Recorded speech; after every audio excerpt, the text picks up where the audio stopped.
Ratusan orang yang tergabung dalam perkumpulan pensiunan Pupuk Kaltim menggelar aksi damai di depan gedung Kementerian BUMN. Para pensiunan ini meminta Menteri BUMN Erick Thohir untuk mengembalikan hak-hak pensiunnya menjadi seumur hidup.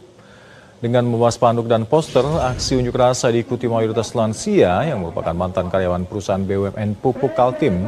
Dalam aksinya ini, masa aksi meminta pada Menteri BUMN Erick Thohir agar menangani langsung masalah yang dialami oleh para pensiunan yang lebih dari 4 tahun ini tidak menerima hak pensiunannya pasca terbitnya surat putusan Menteri tentang pengembalian hak pensiun. Meski perwakilan dari masa sempat diterima langsung asisten Deputi Bidang Industri Pangan dan Pupuk, namun mediasi ini tidak mendapatkan hasil memuaskan dan masih menemui jalan buntu.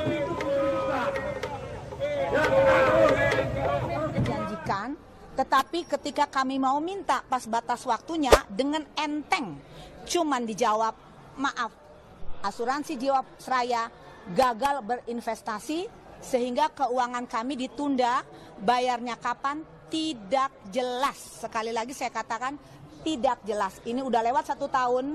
Sampai sekarang belum dibayar. Dan kami mohon sekali lagi Menteri Keuangan tolong hadapi kami. Enak banget ya ngambil uang rakyat, terus enteng gagal investasi, terus kita kemana dong? Ya kan? Ke Pak Jokowi terlalu tinggi, paling tidak menterinya lah, OJK, BUMN, Keuangan.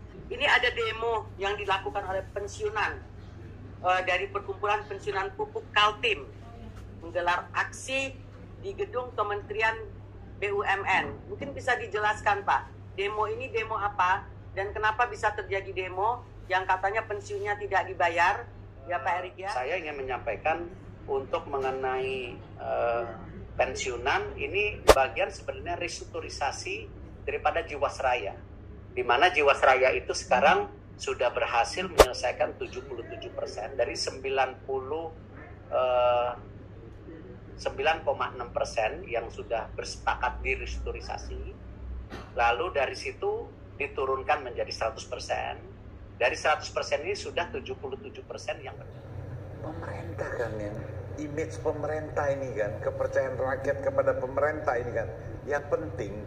Jadi kita sebagai rakyat ini juga harus peduli. Walaupun kita bukan korban, kita harus bantu mengungkap kenapa perusahaan ini bisa. Bapak yang ahli asuransi aja bingung kan? Bingung. Sangat bingung, dan ini saya melihat bahwa dengan adanya program restrukturisasi yang menyasar konsumen, ini merusak citra pemerintah. Pemerintah dianggap tidak mampu untuk menyelesaikan kewajibannya terhadap seluruh pemegang polis Jiwasraya. Karena apa? Mereka melakukan pemotongan. Seharusnya tidak seperti itu. Seharusnya tidak seperti itu. Restrukturisasi ini menyesatkan menurut Menteri BUMN itu ngantornya di Jakarta saja, nggak perlu keliling Indonesia. Untuk apa? Anda ngurus korporat kok. Korporat sudah ada di rootnya. Ratusan mantan karyawan Sukovindo menuntut pihak perusahaan agar membayar uang pensiun. Dengan membawa poster tuntutan, ratusan mantan karyawan Sukovindo berunjuk rasa di gedung Geraha Sukovindo, Pancoran, Jakarta Selatan. Para lansia ini meminta kepada pihak perusahaan agar tidak menghentikan uang pensiunan seumur hidup.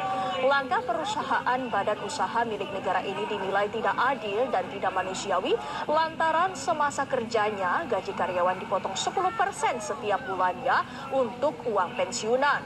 Namun saat ini mantan karyawan hanya bisa menikmati uang masa tuanya dalam jangka waktu 10 hingga 12 tahun. Polis asuransi Jiwasraya ketar-ketir mengikuti skema restrukturisasi. Dana mereka terancam dipotong 31% dan pengembaliannya dicicil dalam waktu 5 tahun ke depan. Saya mengharapkan uang kami itu dikembalikan. Pemasaran jernih dengan restrukturisasi adalah merugikan. Pemerintah pasti akan memberikan solusi. Manfaatnya kita bikin otoritas jasa keuangan ini apa?